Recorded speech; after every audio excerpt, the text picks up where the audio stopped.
So you've seen how to make the pizza dough, you've seen how to make mayonnaise, you've seen how to make your perfect cheesy pizza sauce at home. If you haven't yet, please check the links in the description box down below. And now, let's cook the pizza.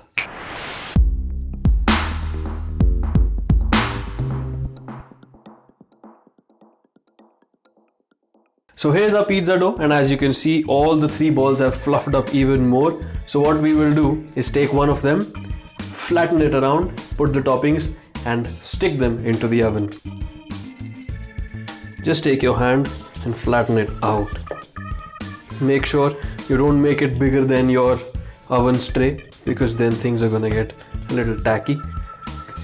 So you can make it as thin as you want or as thick as you like. It's totally up to you. Just take your hands and spread the dough around. You can also use a rolling pin, but I prefer to do it with my hands. I feel there's more control when I do it with my hands. If you don't care about the shape, just let it be, or else you can just reinforce that circular shape on the corners with your hands. This is my pizza base. It's nice and round. Now what I'll do is take the oven's baking tray or flat tray, lay it on it and then put over the toppings. If you put the toppings before and then try to lift it, put it on the baking tray or the flat tray, it has a huge probability of falling off from your hands. I've made that mistake, so you please take care of it. So take your oven's flat tray and dust it with flour, because you don't want your pizza to stick to it when it's cooked. Nicely dust it with flour, don't be shy. We'll take the base carefully and put it here. Now as you can see, fits perfectly into my tray. Now we can start putting the toppings in. So my first layer will be of mayonnaise. Take a nice spoonful of mayonnaise and spread it around. Now make sure that you cover the sides properly. I've seen a lot of people make pizzas, and what they do is they just leave the sides hanging.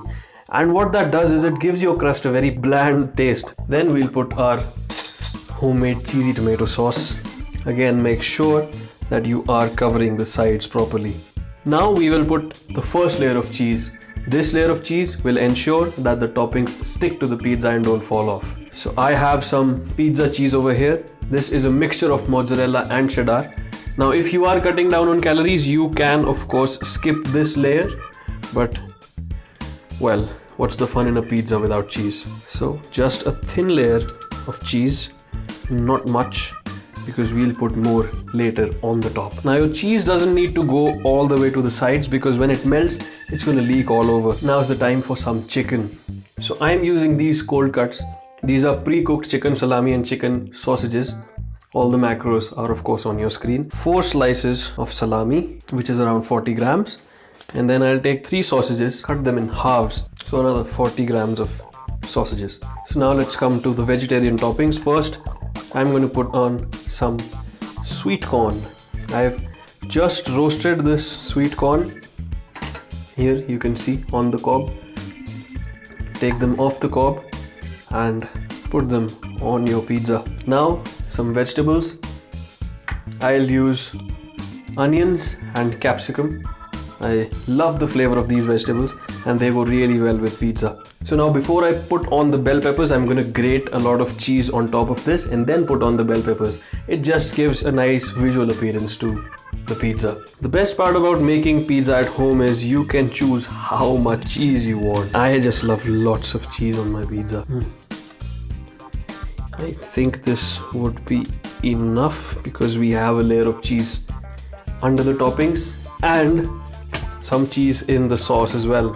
So before shoving your pizza in the oven, what you need to do is season the pizza, because a bland pizza just doesn't make sense. So you need to put some salt on the pizza and of course oregano. Salt, just a pinch or two.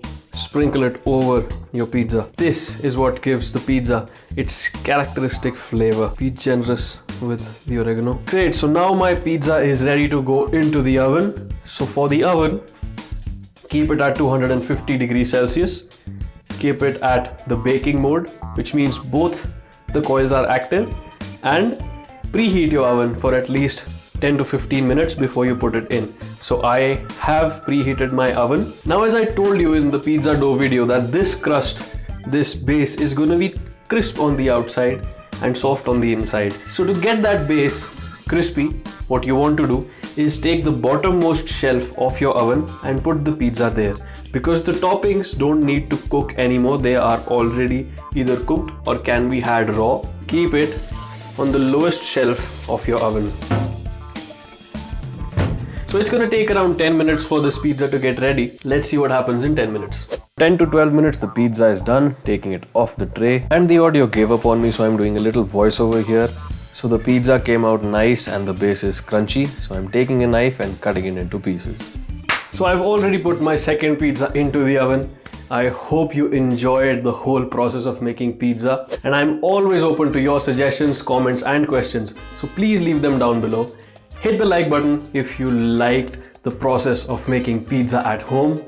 And do not forget to subscribe, because all my recipes that I upload every week have detailed calorie and macronutrient information in them. Thank you.